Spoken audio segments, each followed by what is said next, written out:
Hi there, my name is Peter and I will be your commentator for this battle.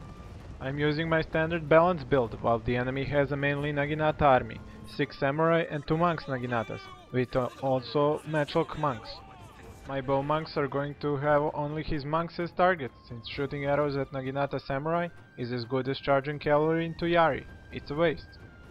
We have both deployed at the same side of the map and next to this forest, that the enemy now plans to use as cover for his matchlocks and make my bow monks useless. I can only use my 4 units of cavalry on his general, which is melee specialized, and maybe get a charge at his matchlocks. The enemy can also use one more terrain feature to his advantage, this hillside. If he can set his matchlocks on a high enough point, he can avoid friendly fire damage completely and concentrate his fire on my units. After realizing this, I move my entire army to the right and onto this even higher hill that has no forest on it that the enemy could use for cover. Now the enemy matches my move and sends his own army to the same hill. This enemy's moves will help me greatly, as his matchlocks will be exposed to my 200 range bowmonks. I'm setting up my formation as follows: Yarya Shigaru in the front to guard bowmonks who will be behind them, then sword units behind them and cavalry on the flanks. I'm counting on the slope of this hill to keep my units out of the enemy matchlock fire, while allowing my bow units to fire at the enemy once he is in range.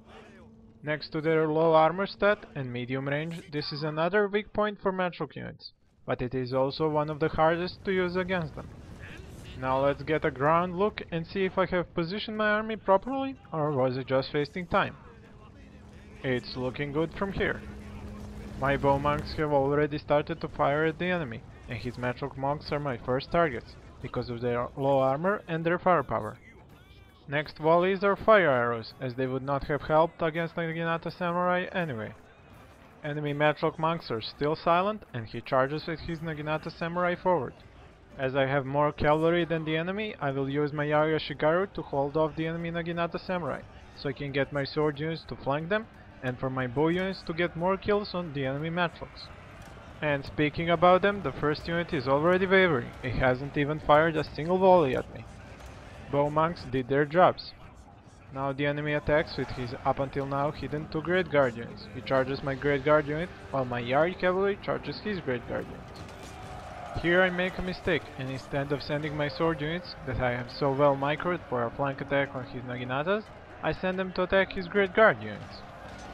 Now the enemy adds his melee general in order to secure a victory on this flank and destroy my cavalry.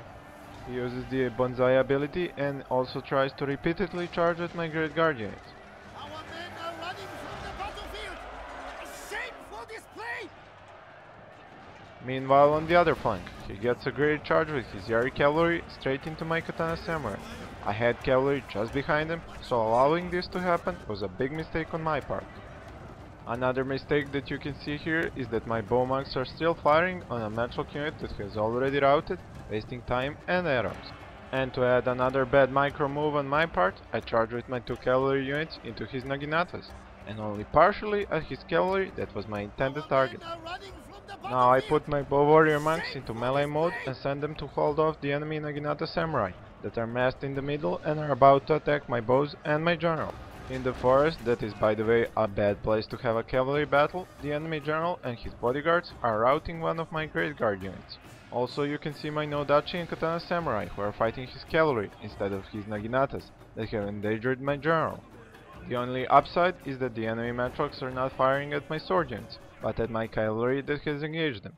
And now the enemy breaks off with his general and I send my swords to finally attack his Naginatas, leaving my 1 Great Guard to fight the enemies too. In the middle, the enemy swarms on my bow monks with his Naginatas, allowing my general to escape, while my own cavalry charges at his matchlocks. I have sent both of my remaining cavalries to attack them in hopes of routing them. Now I remount with my general and run away from his Naginata samurai. The strange thing is that the enemy totally forgets to micro them and just stands there with his Naginatas for a while, not doing anything. But he does defend his remaining matchlock unit with his Naginata monks and his general unit and routs my own cavalry. Back in the forest I catch a break, as my heavily damaged Great Guard unit, buffed with rally, manages to rout one of the enemies. I should point out here that the Great Guard's ability, the Second Wind, is only for exhausted units to make them fresh again, and the enemy's Naginatas could have really used it, but the enemy wasted it on his own Great Guard. And now my Great Guard unit manages to rout the enemy's second Great Guard unit, all thanks to them being buffed really early. Now in the middle, the enemy finally moves his Naginata Samurai forward and attacks my Bowmonks and my General, but I have mounted him previously and make a quick getaway. I'm not expecting much from them, just to stay in the battle long enough to keep his 4 units busy and give me time to move my General and see if I can try and win this battle. They have high morale by default, and buffed with their rally ability, they should buy me the time I need. I'm sending my General to the closest unit I can find, and as far away as possible from the enemy's melee General or his matchlock unit. I find him a nice spot next to this Katana Samurai unit that is still strong and fighting, but the enemy is trying to overwhelm me with 2 units of Naginata monks and even drops a war cry on me. I still have many bodyguards left with my General, so I take the risk and dismount the General for the standard fight mode as close to his Naginata monks as possible, so they would engage them in melee. Now let me show you the real heroes of this battle, this Great Guard unit, that has managed to rout 2 of the enemy's Great Guard units already, and with only a handful of horsemen remaining, they still have a will to fight.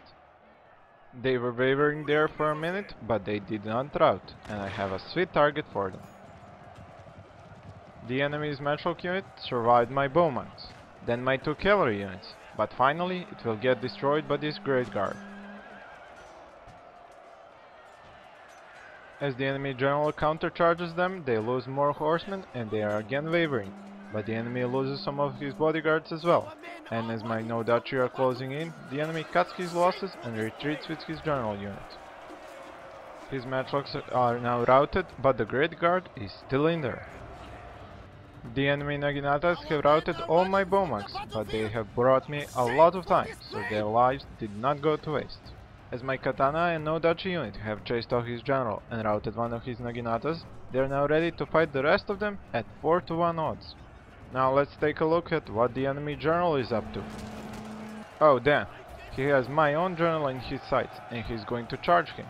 Luckily for me, the enemy General was either impatient or just overconfident, and he charged through a lot of his Naginata monks and only flanked my General, rather than charging me in the back.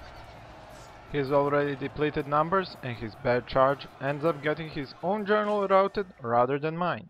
With a little more finesse and patience, this would have gone a lot different. Just before this moment, I was giving my enemy the good game message in the chat and expecting a loss, but after this, the battle changes its course. Before his General was routing, the enemy had me hopelessly outnumbered. My 2 depleted sword units were fighting a losing battle. Even though swords trumped Naginatas, he had 4 units and each had more men than my own 2 units. With my units hanging on by a thread, the enemy had this battle in the bag. But it was the morale that decided the winner of this battle. After his General routed and his remaining Naginata monks, it was just a matter of time before the rest of them routed as well. My heroic Great Guard unit ended up with only 4 men left out of 60. So I dismounted them just next to his Naginatas, and they were joined by the remaining Katanas in a flanking attack that ended this battle.